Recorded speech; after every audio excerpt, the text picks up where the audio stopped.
예, 성도님들 안녕하셨습니까? 예, 하나님께서는 사람들이 가지고 있는 것 중에 무엇에 특별히 관심을 가지고 있을까요? 사람이 가지고 있는 능력이나 재능에 관심이 있을까요? 사람이 가지고 있는 물질이나 기술이나 그 밖의 것에 관심이 가지고 있을까요?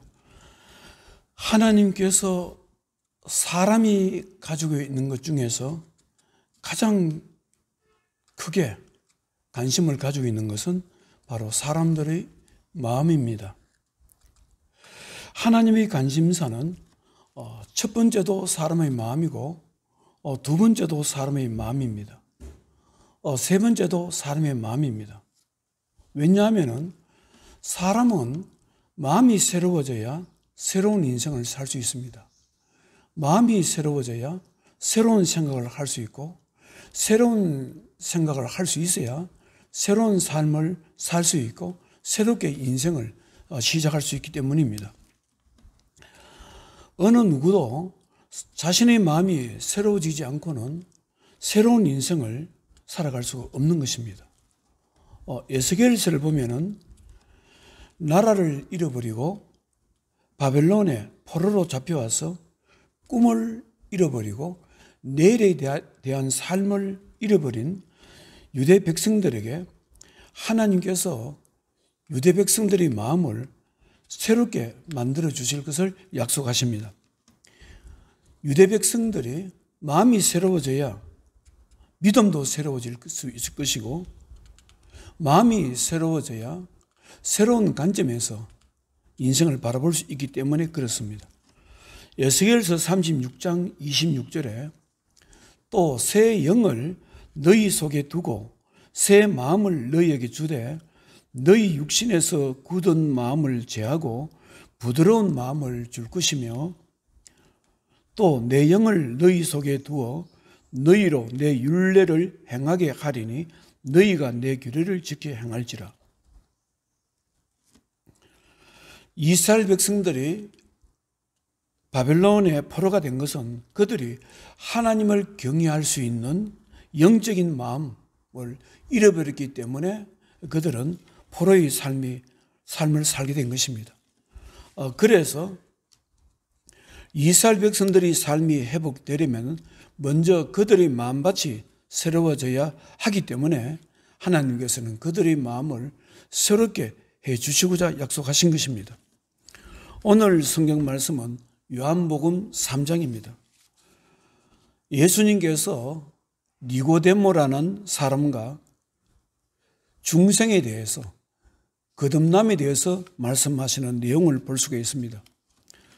요한복음 3장 1절에 그런데 바리새인 중에 니고데모라 하는 사람이 있으니 유대인의 지도자라 그가 밤에 예수께 와서 이르되 랍비여 우리가 당신은 하나님께로부터 오신 선생인 줄 아나이다. 하나님이 함께 하시지 아니하시면 당신이 행하시는 이 표적을 아무도 할 수 없음이니이다. 3절에 예수께서 대답하여 이르시되 진실로 진실로 내게 이르노니 사람이 거듭나지 아니하면 하나님의 나라를 볼 수 없느니라. 예수님께서 말씀하셨습니다. 사람이 거듭나지 아니하면 하나님 나라를 볼 수 없다고 했습니다. 여러분, 거듭난다는 말이 무슨 뜻입니까? 거듭난다는 것은 중생하다는 말입니다. 영어 성경에 보면 born again, 다시 태어난다는 것입니다. 다시 태어난다는 것은 사람이 육신적으로 다시 태어나는 것이 아니고 성령님의 역사하심으로 마음이 새롭게 되어서 마음이 새롭게 태어난다, 그런 뜻입니다. 요한복음 3장 4절에 니고데모가 이르되 사람이 늙으면 어떻게 날 수 있사옵나이까? 두 번째 모태에 들어갔다가 날 수 있사옵나이까? 5절에 예수께서 대답하시되 진실로 내게 이르노니 사람이 물과 성령으로 나지 아니하면 하나님의 나라에 들어갈 수 없느니라. 육으로 난 것은 육이요 영으로 난 것은 영이니. 바로 거듭난다는 것은 새롭게 태어난다. 마음이 새롭게 된다는 것입니다. 마음이 육신의 마음을 가졌던 사람이 하나님께서 기뻐하시는 마음으로, 하나님을 경외하는 마음으로 새롭게 만들어진다는 뜻입니다. 그런 사람들은 어떻게 해서 그런 사람이 되느냐면 성령의 역사하심으로 그렇게 되고, 그런 분들은 하나님 나라에 들어갈 수 있다, 이렇게 말씀을 하고 있습니다. 여러분들은 거듭난다, 중생한다, 다시 태어난다는 말씀 때문에 고민해 본 때가 있습니까? 거듭난다, 다시 태어난다, 중생하다는 말씀은 하나님의 자녀라면 누구든지 고민해 봐야 하는 문제입니다. 나는 거듭났는가? 나는 다시 태어났는가? 나는 성령의 역사하심으로 다시 태어났는가? 이런 문제는 예수 믿는 사람이라면 누구나 심각하게 진지하게 생각해 봐야 될 문제입니다. 하나님의 자녀들은 예수님을 믿으면 자신은 거듭난 사람이다, 중생한 사람이다, 다시 태어난 사람으로 생각하기가 쉽습니다. 그런데 문제는 자신의 믿음이 어떠한가? 자신의 믿음이 단순히 하나님 말씀을 근거로 만들어진 교리를 믿는 데서, 믿는 일에 집중하는 것에 있는 것은 아닌가 생각해 봐야 되는 것입니다. 자신은 영적으로 말씀과 성령의 도우심으로 예수님과 영적으로 교제하면서 신앙생활하고 있는가 고민해 봐야 되는 것입니다.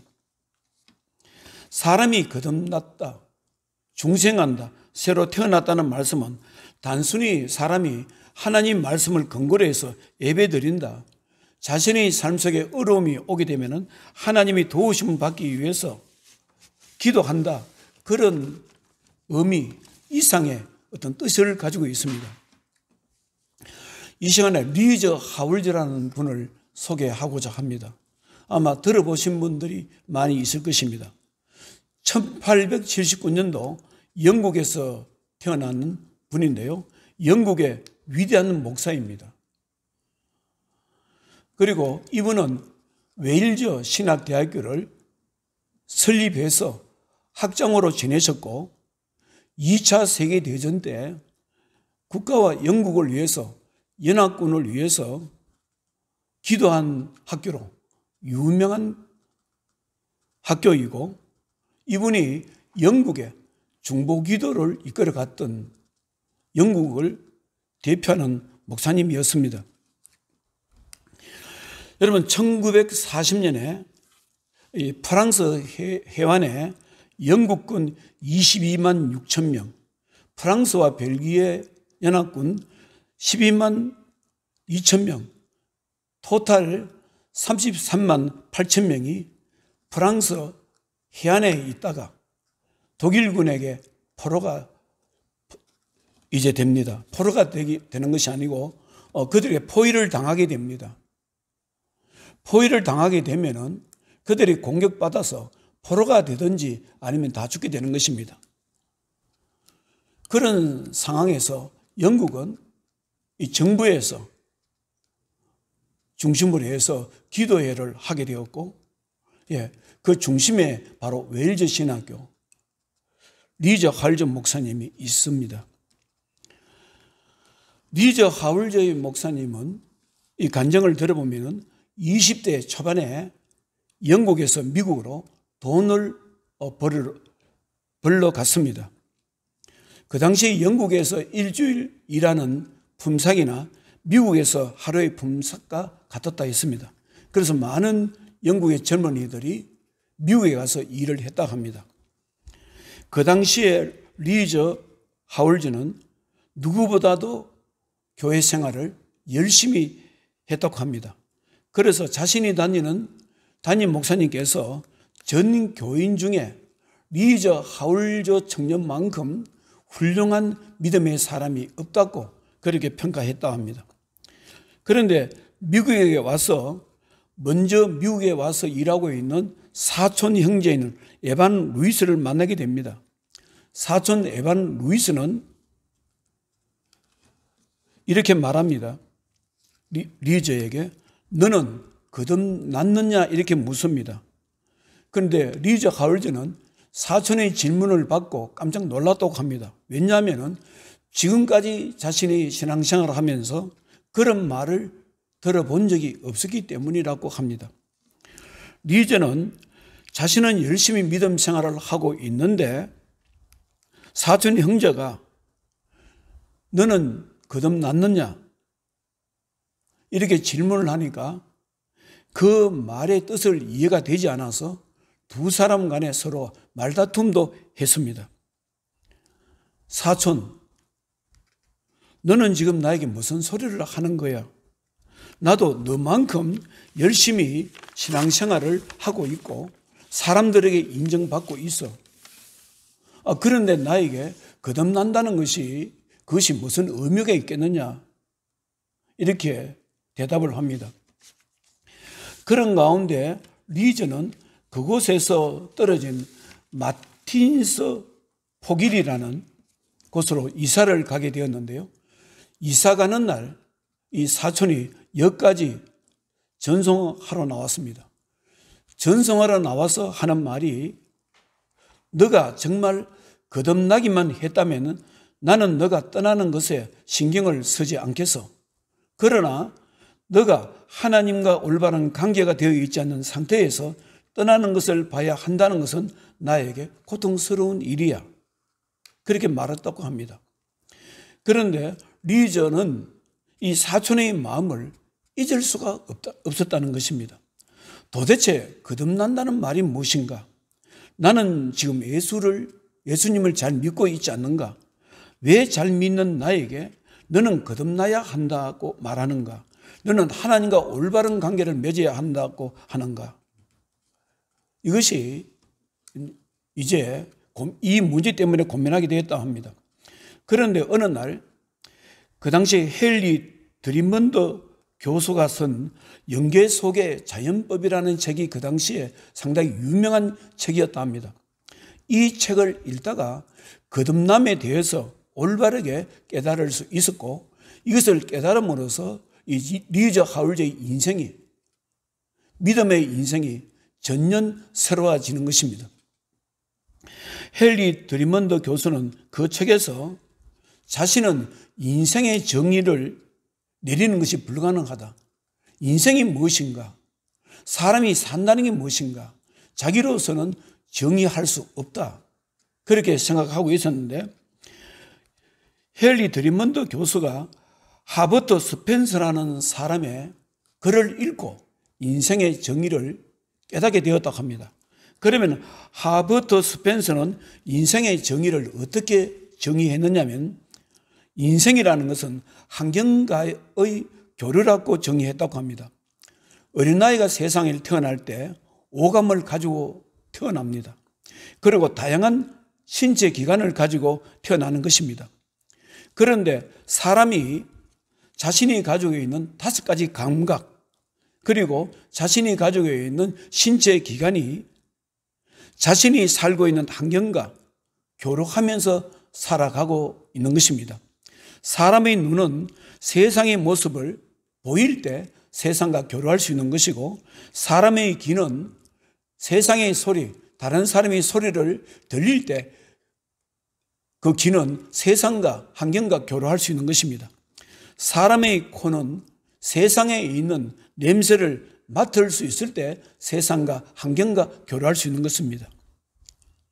사람의 혀는 음식의 맛을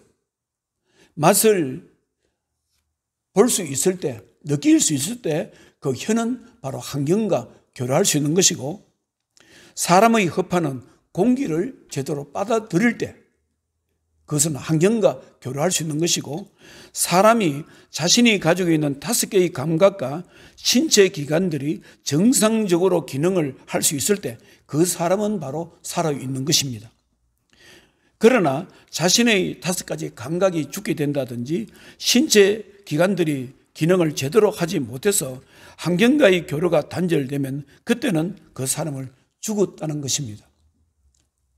바로 인생의 정의라는 것은 자기가 가지고 있는 감각이나 자기가 있는 신체 기관이 건강해서 제대로 기능이 되어서 환경과 정상적으로 교류가 될 때 그 사람을 가리켜서 살았다 한다는 것입니다. 그리고 헨리 드리먼 교수는 그 책에서 인생의 정의를, 살았다는 정의를 아담에게 적용을 했다고 합니다. 창세기 2장에 보면은 하나님께서 아담에게 이렇게 말씀하셨습니다. 16절에 여호와 하나님이 그 사람에게 명하여 이르시되 동산 각종 나무의 열매는 내가 임의로 먹되 선악을 알게 하는 나무의 열매는 먹지 말라. 내가 먹는 날에는 반드시 죽으리라 하시니라. 그런데 아담은 마귀인 뱀의 유혹에 넘어가서 선악을 알게 하는 열매를 먹었습니다. 그런데 아담은 육신적으로는 죽지 않았습니다. 그러나 육신적으로 죽지 않았지만 영적으로는 죽은 것입니다. 왜냐하면 하나님과의 영적인 교류가 끊어졌기 때문인 것입니다. 그래서 아담은 하나님께 나올 수 있는 방법은 자신을 대신해서 죽을 수 있는 제물이 있어야만이 주님 앞에 나올 수 있는 것입니다. 구약 성경 이스라엘 백성들이 자기 스스로의 힘으로 주님 앞에 나온 사람은 아무도 없습니다. 주님 앞에 나올 수 있는 모든 사람은 자신을 위해서 죽을 수 있는 희생 제물을 통해서 나올 수 있는 것입니다. 리저 하울즈는 이 책을 읽고 난 뒤에 가장 먼저 이런 생각을 했다고 합니다. 그러면은 나는 하나님과 교류하고 있는가? 영적으로 교제하고 있는가? 내가 알고 있는 하나님은 내 삶 속에서 매일매일 임재하고 계신 분인가? 나는 기도회에 갈 때에만 나는 하나님을 생각하고 있는 것은 아닌가? 나는 예배를 드리고 갈 때에만 하나님을 생각하고 있는 것은 아닌가? 그리고 사촌 에반이 자기와 말을 할 때 늘 자주 인용했던 말씀이 사람이 거듭나지 않으면 하나님 나라에 들어갈 수 없느니라. 그 말씀이 깨달아 생각이 났다고 합니다. 그리고 자신의 영적인 모습을 깨닫게 되었다고 합니다. 왜 사촌 에반이 자기에게 그렇게 걱정했는가를 깨닫게 되었다고 합니다. 이전에도 나는 예수님을 믿었다. 그러나 한 가지 분명한 것은 내가 예수님으로부터 나지 않았다는 사실이다. 나는 하나님으로부터 나지 않았다는 사실이다. 나는 죽은 자이다. 나는 예수님과 나와 영적인 교류라는 면에서 본다면 나는 분명히 죽은 자이다. 나는 하나님 나라 밖에 있다. 내가 아무리 선하고 경건하게 살았다 해도 그것은 나를 하나님 나라로 들어가게 해주지는 못한다. 나는 비록 술주정뱅이나 도둑놈은 아니지만 나는 외인이었다. 하나님과 교류가 없었기 때문이었다. 그리고 난 뒤에 이제 그때부터 리저는 달라진 것입니다. 어떻게 하든지 영적으로 주님과 교류를 하려고 애를 쓰는 것입니다. 교류가 무엇입니까? 하나님 마음은 하나님 말씀에 감동을 받아야 되는 것입니다. 하나님 말씀이 귀로 들려야 되는 것입니다. 눈으로 하나님 말씀을 볼 때 깨달아져야 되고, 그러면서 성령의 깊은 세계를 점점 깊이 알게 되는 것입니다. 성령에 사로잡혀서 기도하게 되고, 그런 가운데 환상을 보게 되고, 그런 가운데 리저는 장티푸스 병에 걸립니다. 그 당시에 장티푸스 병에 걸리는 것은 치명적인 병이었습니다. 리저는 죽음의 문턱에서 하나님께 기도하게 되었다고 합니다. 기도하면서 부활하신 주님을 만나게 되었고 십자가에 달리신 예수 그리스도의 환상을 보게 되는 것입니다. 그리고 자신의 병이 치료된 것입니다.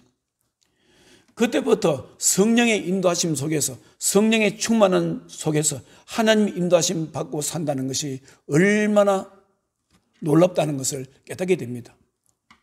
그래서 기도하게 되는 것입니다. 자신을 위해서, 영혼 구원을 위해서 기도하게 됩니다. 그래서 1900년대 2차 세계대전까지 영국을 기도로 이끌어갔던 위대한 중보 기도자입니다. 그래서 영국의 성지 순례를 가는 분들은 웨일즈 신학교를 탐방하는 것입니다. 탐방 일정에 들어있고 저도 웨일즈 신학교에 가보았습니다. 사랑하는 성도 여러분, 여러분들은 거듭난다, 다시 태어난다, 중생한다는 것을 어떻게 생각하십니까? 이 문제에 대해서 정말 진지하게 고민해 본 적은 있습니까? 여러분은 자신을 어떤 사람이라고 생각합니까?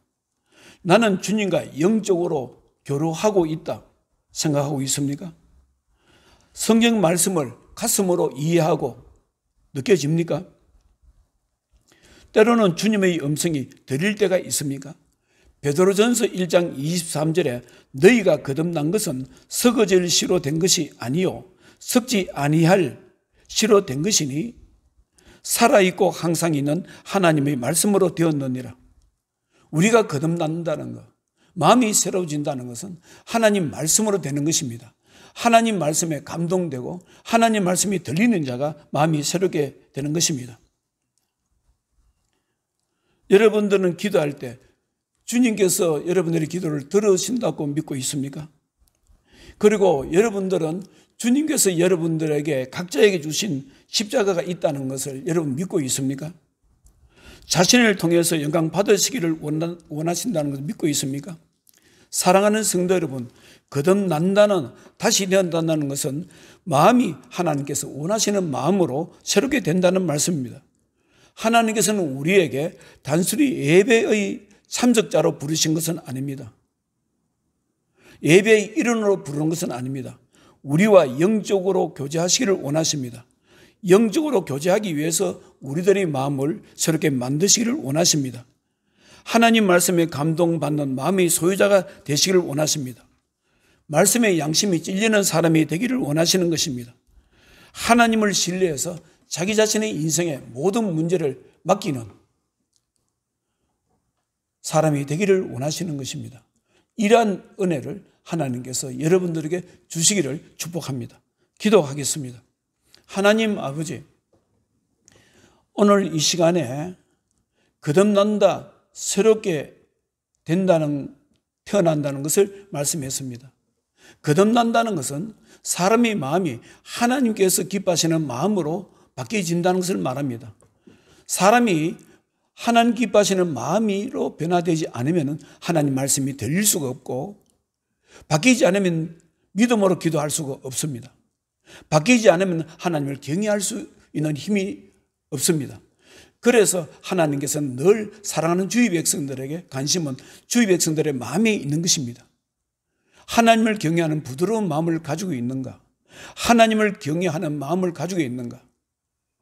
바로 마태복음 13장에도 좋은 밭이 뭡니까? 하나님 말씀을 받아들일 수 있는 좋은 밭을 말하는 것입니다. 그런 사람들이 30배, 60배, 100배의 결실을 맺는다고 했습니다. 하나님 오늘을 살아가면서, 이 각박한 인생을 살아가면서 우리는 자신을 되돌아보기를 원합니다. 나는 하나님과 영적으로 교제하고 있는 사람인가? 깨닫기를 원합니다. 사랑하는 주의 백성을 축복해 주시옵소서. 성령 충만한 은혜 베풀어 주셔서 하나님과 영적으로 교제할 수 있도록 역사해 주시옵소서. 예수님 거룩하신 이름으로 기도드리옵나이다. 아멘.